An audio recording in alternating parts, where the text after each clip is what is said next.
Assalamualaikum warahmatullahi wabarakatuh. Selamat pagi anak-anakku kelas 3 SD Negeri 5 Gumelar. Ya, bertemu kembali pada hari ini. Kita masih masuk ke tema 2, yaitu menyayangi tumbuhan dan hewan. Subtema 1, manfaat tumbuhan bagi kehidupan manusia. Sedangkan kita sudah memasuki pembelajaran kelima. Untuk muatan terpadunya adalah nanti yang pertama bahasa Indonesia itu KD 3.8, lalu PPKN KD 3.1 dan matematika KD 3.1. Seperti biasa, sebelum kita mulai pembelajaran hari ini, kita berdoa terlebih dahulu ya, supaya pembelajaran hari ini berjalan dengan lancar.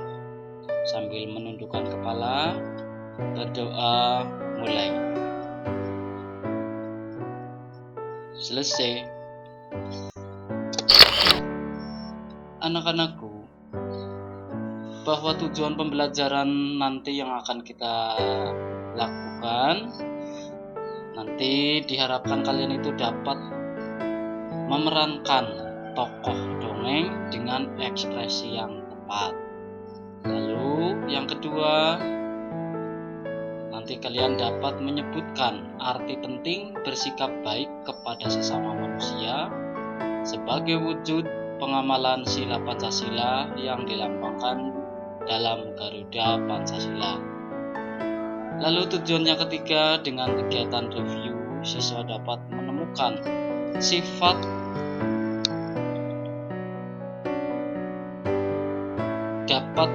sifat pertukaran pada penjumlahan dengan tepat. Baiklah, kita masuki pelajaran yang pertama, yaitu bahasa Indonesia KD 3.8, yaitu tentang membaca dialog cerita dongeng. Hal yang harus diperhatikan saat membaca dialog suatu dongeng, yaitu 1. Lafal. Apa itu lafal? Lafal adalah cara mengucapkan bunyi bahasa dalam membaca dialog suatu dongeng. Kemudian yang kedua adalah intonasi. Intonasi adalah tekanan-tekanan yang diberikan kepada kata dialog. Intonasi disebut juga lagu kalimat. Lalu tujuan penggunaan intonasi yaitu untuk menyampaikan maksud dari kalimat yang diutarakan. Lalu yang ketiga adalah jeda. Jeda disebut juga perhentian. Dalam membaca penempatan jeda harus tepat. Jika salah penempatan jeda, maksud kalimat akan salah. Jeda memiliki fungsi untuk memberikan tanda dalam batasan suatu kalimat. Lalu yang keempat adalah volume suara. Suara harus dapat diterima pendengar dengan jelas, namun tidak perlu keras. Yang kelima adalah mimik dan gerak anggota tubuh. Mimik merupakan ekspresi wajah ketika sedang berbicara. Mimik dan gerak anggota tubuh, misalnya tangan, bahu, dan kepala, itu sangat membantu dalam berdialog. Lalu yang berikutnya adalah struktur dongeng. Secara umum, cerita dongeng terdiri dari 3 bagian penting. Adapun struktur dongeng adalah sebagai berikut. Yang 1, pendahuluan. Pendahuluan adalah kalimat pengantar untuk memulai dongeng. Bagian ini biasanya dibuat dibuat untuk menjelaskan secara ringkas isi cerita dongeng. Lalu yang kedua, isi atau kejadian atau peristiwa merupakan bagian penting dari dongeng yang menceritakan mengenai urutan kejadian dari suatu peristiwa. Lalu yang ketiga adalah penutup, merupakan bagian akhir cerita yang dibuat untuk mengakhiri cerita. Lalu yang berikutnya, yang C adalah memerankan tokoh dalam dongeng. Ada beberapa langkah yang harus diperhatikan dalam memerankan tokoh drama, yaitu drama dalam dongeng. Yang pertama adalah membaca dialog dalam naskah drama. Dalam membaca dialog diperlukan penghayatan watak atau karakter tokoh dan pemahaman terhadap seluruh isi naskah. Lalu yang kedua adalah acting, atau adalah gerakan-gerakan yang dilakukan pemain sebagai wujud penghayatan atas peran yang dilakukan. Kemudian yang tiga adalah blocking atau penguasaan panggung, yaitu perpindahan dari tempat yang satu ke tempat yang lain agar penampilan tidak monoton dan membosankan. Itulah tadi bahasa Indonesia. Sekarang kita masuk ke PPKN, yaitu KD 3.1. Bersikap baik sangat dianjurkan. Contoh dari perbuatan baik antara lain menolong orang lain, saling menghargai, saling menyayangi, dan sebagainya. Berikut contoh dari perbuatan baik. Yaitu yang pertama, jujur. Jujur adalah sikap yang sesuai dengan kenyataan. Tidak berbohong, tidak berbuat curang, dan berkata apa adanya. Orang yang jujur akan selalu berterus terang, tidak curang, dan tidak bohong. Lalu berbohong merupakan perbuatan yang tidak terpuji. Orang yang suka berbohong hidupnya tidak tentram, dijauhi oleh teman, dan tidak akan dipercaya oleh orang lain. Jujur meliputi dua hal. Yang satu, jujur dalam perkataan. Dua, jujur dalam perbuatan. Sebagai generasi penerus bangsa, kamu harus berani berkata dan berperilaku jujur. Perbuatan jujur sesuai dengan pengamalan Pancasila, yaitu sila pertama. Contoh perilaku jujur antara lain, yaitu mengembalikan uang atau dompet yang ditemukan kepada pemiliknya. Lalu tidak mencontek saat ulangan. Kemudian meminta izin saat meminjam buku teman. Dan berani mengakui kesalahan yang diperbuat. Itu contoh perilaku jujur. Lalu yang kedua, saling menyayangi. Saling menyayangi adalah sikap belas kasih terhadap sesama, baik itu kepada manusia, tumbuhan, hewan, bahkan dengan lingkungan. Sikap saling menyayangi antar sesama merupakan salah satu pengamalan Pancasila sila kedua. Nah, sekarang contohnya. Sebagai anak yang baik, kita harus hormat dan sayang kepada orang tua. Sikap menyayangi orang tua dapat dilakukan dengan cara yang pertama adalah membantu meringankan pekerjaan ibu di rumah. Kemudian menjadi anak yang mandiri, lalu rajin belajar, taat dan patuh terhadap orang tua, serta sopan terhadap orang tua. Selain dengan orang tua, kita juga harus saling menyayangi dengan teman.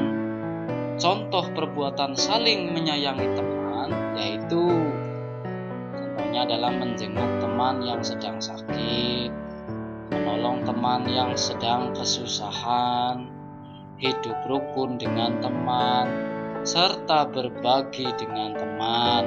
Misalnya adalah meminjami alat tulis, berbagi makanan, dan lain-lain. Itu tadi PPKN. Sekarang kita masuk ke matematika untuk HD 3.1. Nah, perhatikan contoh berikut. Dayu mengumpulkan biji kacang merah sebanyak 500 butir. Biji kacang merah ia letakkan pada kotak yang berwarna hijau. Siti mengumpulkan biji kacang merah sebanyak 610 butir. Ia meletakkannya pada kantong plastik. Dan berapakah jumlah kacang merah Dayu dan Siti? Nah, cara penjelasannya adalah 500 ya. 500 butir ditambah 610 itu sama dengan berapa? Iya betul, 1110.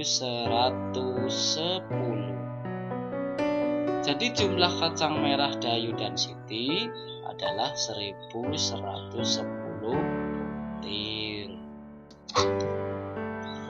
Kemudian jika tempat menyimpan kacang merah Dayu diletakkan dalam plastik, kacang merah Siti diletakkan pada kotak berwarna hijau, berapakah jumlah kacang merah Dayu dan Siti? Nah, ini berarti ditukar tempatnya ya. 610 ditambah 500 hasilnya adalah sama 1110. Jadi jumlah kacang merah Dayu dan Siti yaitu tetap 1110 butir. Nah, dari itu hasilnya berarti 610 ditambah 500 itu sama dengan ya, sama saja dengan 500 ditambah 610. Jadi walaupun tempatnya ditukar, untuk penjumlahan itu adalah hasilnya tetap sama. Nah, sekarang sebagai evaluasi, nanti silahkan kalian kerjakan ya soal berikut ya. Masing-masing pelajaran Pak Guru buatkan 2 butir soal. Yang bahasa Indonesia KD 3.8 tadi, yaitu yang pertama, bagaimana seharusnya lafal dalam membaca dialog. Lalu yang kedua, apa fungsi dari jeda dalam membaca dialog. Yang bahasa Indonesia. Kemudian untuk PPKN KD 3.1-nya, yang pertama, apa yang dimaksud dengan saling menyayangi? Lalu yang kedua, apa akibat apabila kamu tidak jujur atau suka berbohong? Nah, sekarang yang matematika KD 3.1, di sini ada soal cerita ya. Yang pertama, Siti mempunyai 2 kotak berisi pensil berwarna merah dan biru. Kotak warna merah berisi 325 pensil, kotak warna biru berisi 400 pensil. Jika Siti ingin mengumpulkan 2 kotak pensil tersebut ke dalam kantong plastik putih, berapakah jumlah pensil Siti seluruhnya ya? Jadi silakan kalian kerjakan soal yang pertama. Kemudian soal yang kedua, matematik. Siti ingin menukar isi kotak pensil tersebut. 400 pensil diletakkan pada kotak berwarna merah dan 325 pensil diletakkan pada kotak warna biru. Jika Siti ingin mengumpulkan 2 kotak tersebut ke dalam kantong plastik hitam, berapakah jumlah pensil Siti seluruhnya? Nanti silakan kalian kerjakan ya. Kemudian hasil dari tugas ini silahkan nanti kalian foto kemudian dikirim japri ke WA Pak Guru. Oke.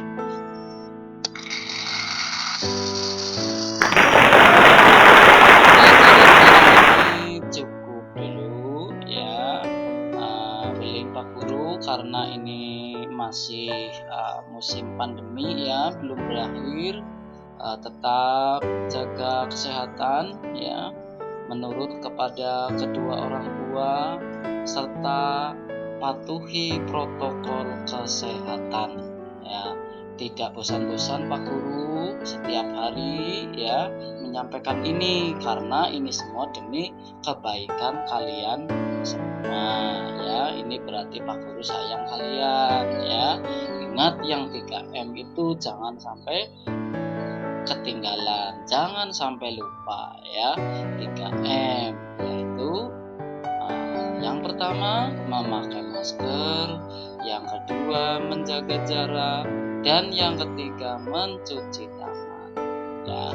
Pak Guru akhiri, wassalamualaikum warahmatullahi wabarakatuh.